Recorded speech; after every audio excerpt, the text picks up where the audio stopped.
เอาคงซ่อมมาแล้วอ่ะแล้วมันก็ช็อตดำปิดปีอย่างเงี้ยต่างโอมเลยคู่นี้เลยนี่เห็นไหมค่อยๆอึ๊บแต่ทำไมต่อผิดชีวิตเปลี่ยนเห็นไหมครับ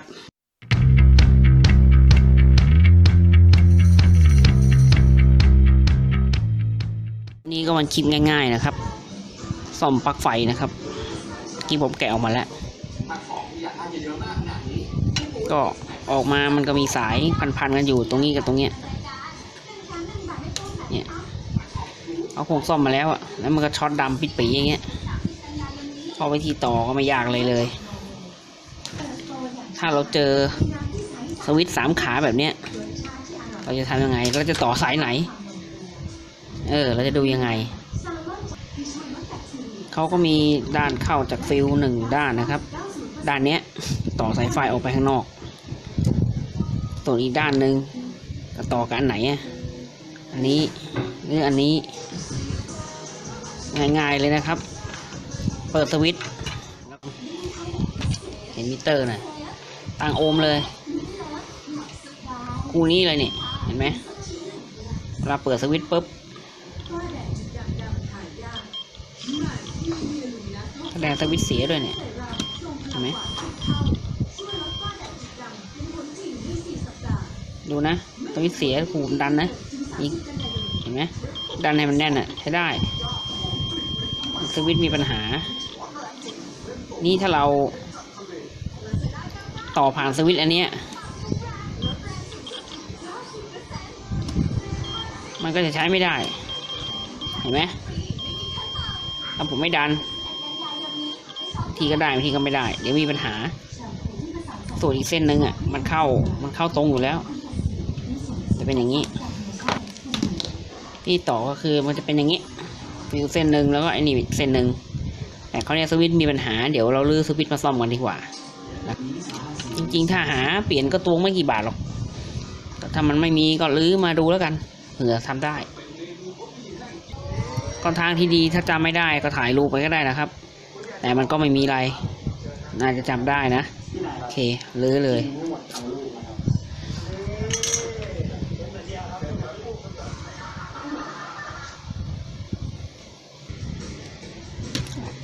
ได้แล้วไว้ฝั่งนี้อันนี้ก็ไว้ตรงกลางอย่างนี้แหละ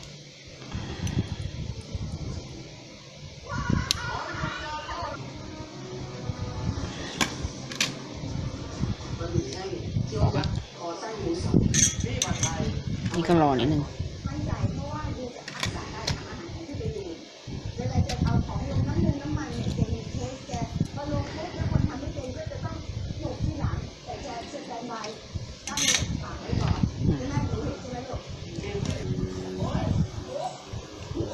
ก็มาร์กไว้หน่อยนะครับว่าฝั่งนี้จะได้ไม่ต้องมางงทีหลัง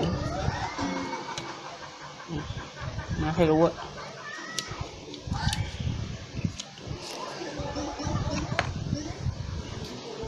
กดลงไปเลยนี่ขึ้นมากด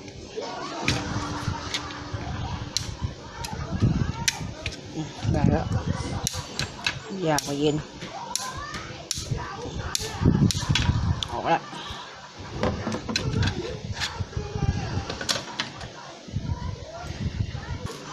ต่อไปอันนี้ต้องระวังนิดนึงตรงเนี้ยสำคัญ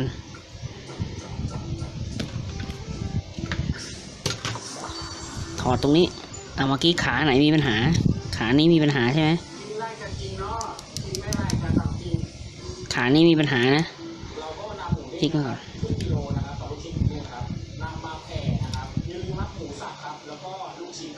แกะทีละข้างนะครับเบาๆวางมือแล้วกันเสร็จแล้วนะครับก็ทิ้งได้ก็ทิ้งกันไปก่อนนะครับ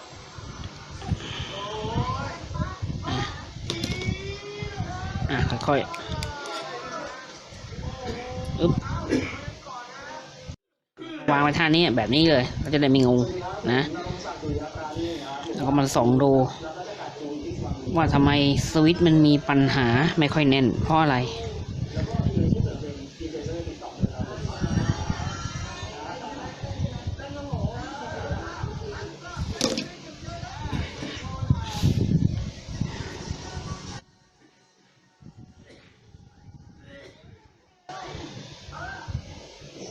ห็นไหมมีรอยนี่อยู่เดี๋ยวผมเอาไฟลงมาให้เห็นหน่อยนี่เห็นไหมครับมันมีรอยดำๆอยู่รอยอาร์คเนี่ยทำให้ไฟเดินไม่สะดวกเดี๋ยวทำความสะอาดหน่อยอันนี้มีไหมอันนี้มันคว่ำอยู่นั่นเนี่ยเห็นไหมมีรอยเห็นไหมไปหากระดาษทรายมาขัดหน่อยมาทำความสะอาดอันนี้ก่อนง่ายอันนี้อยู่นอก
ลำบากนะครับเอาไขควงถูเปล่าเลยกัน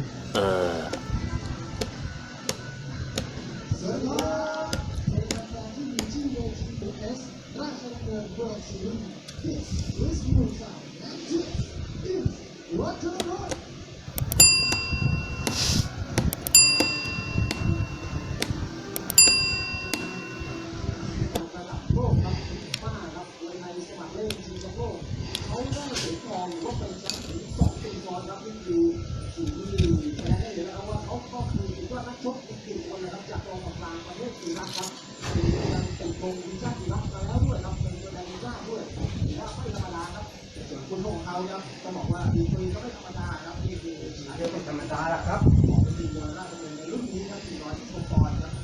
เป็นรุ่นเรือครับที่แล้วนี่เขาพิสูจน์ให้เห็นนะครับว่ามวยเข่าพอปรับสไตล์เป็นการประกบ3 ยกแล้วเนี่ยก็ถือว่าทำผลงานได้ดีแล้วก็อยู่นะครับแล้วว่าจะเป็นการชกที่แค่3 ยกเท่านั้นเอาแล้วไงลืมเมื่อด้านไหนไปด้านไหนเนี่ยมาต่อด้านนี้ไปหาคลิปเก่าดูแล้วเมื่อกี้นี่ปุ๊บเห็นไหมอย่างนี้ไปเอานี่ทางหน่อย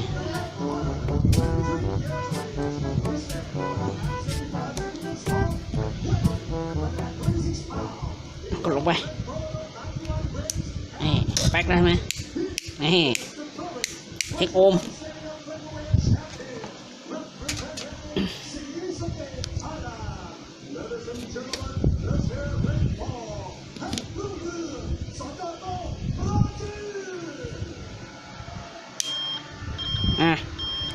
ฟังเสียงไม่มีปัญหาแล้ว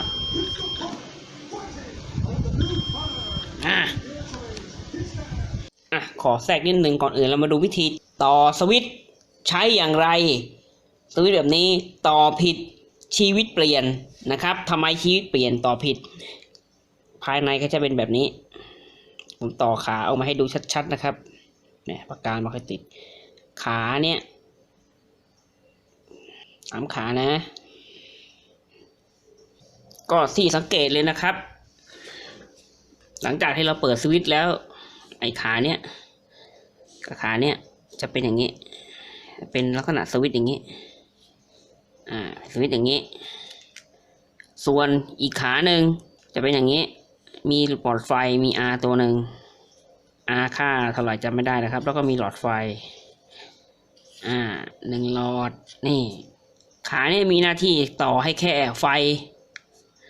ให้หลอดไฟติดเท่านั้นเอง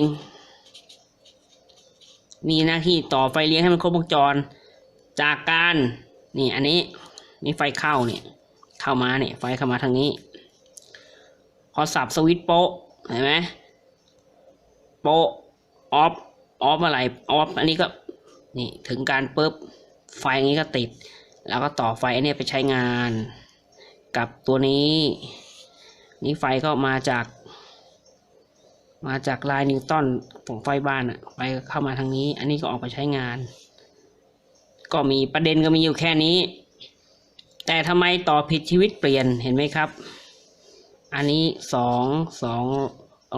220 โวลต์2 เส้นนี้นะ ถ้าต่อผิดไปต่อ เราไม่ได้ประกบคู่นี่เป็นสวิตช์ใช่ไหมเกิดเรามาต่อสมมติอันเนี้ย2 อันเนี้ยมาประกบคู่นี้แทนเป็นไงครับ เวลาเกิดเรามาต่อเป็นคู่อย่างนี้แทนเนี่ยเรียบร้อยยกนี้มานะเป็นอันนี้นะเวลาสับสวิตช์โป๊ะไปไงเปรี้ยง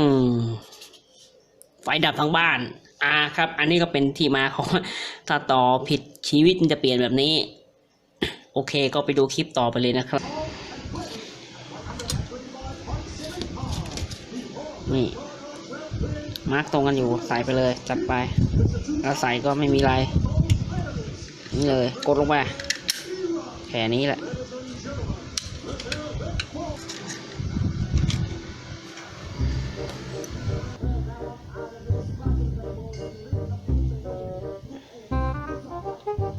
นี่เนี่ย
เช็คสิฟิวใช้ได้ไหม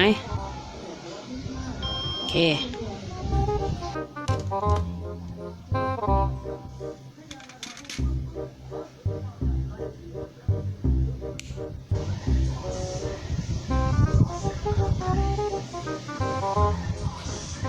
ผมไม่มีฟักนะครับถ้ามีฟักก็ทำให้ตะกั่วมันเนี่ยเวลาบักกีนานๆแล้วตะกั่วมันชอบแหลมมีฟักก็จิ้มปื้ดเดือดตะกั่วก็สวยเลย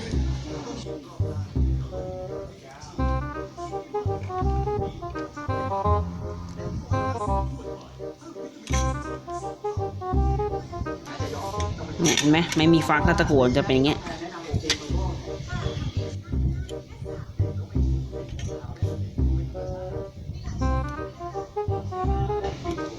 ไม่เป็นไรบักกีได้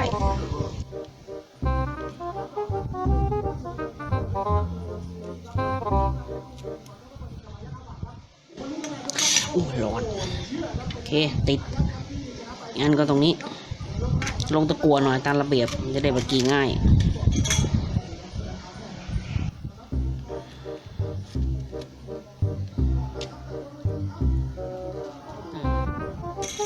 จบ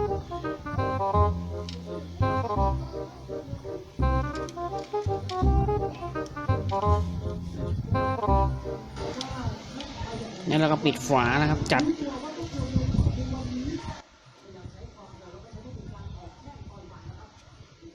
เอาใหม่ถอดนี้ก่อนเมื่อกี้นานก็ไม่ดีนะอันนี้เดี๋ยวเสียอีกเนี่ย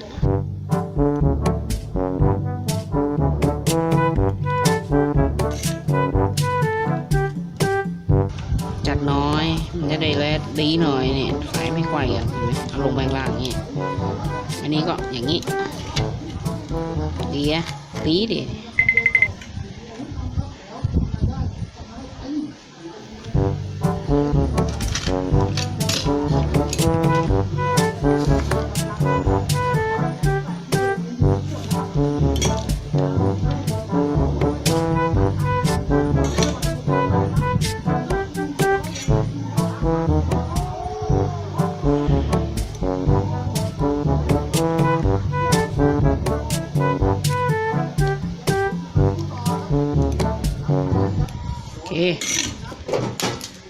วางเครื่องมือระวางให้ดีนะ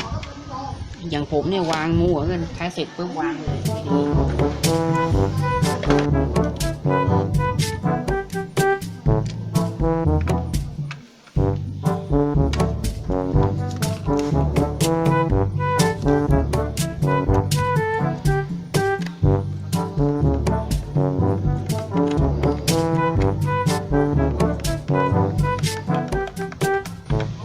ลองขันดูก่อนไม่ต้องเยอะเอาพออยู่ก่อน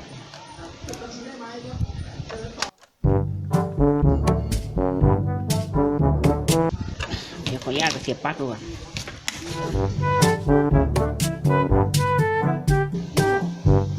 พร้อมนี่ไฟอาจจะรีหน่อยนะแต่ติดนะเนี่ยนี่ดูก่อนนะ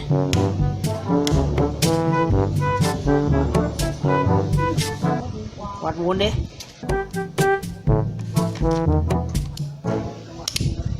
AC 500โอเคโอเค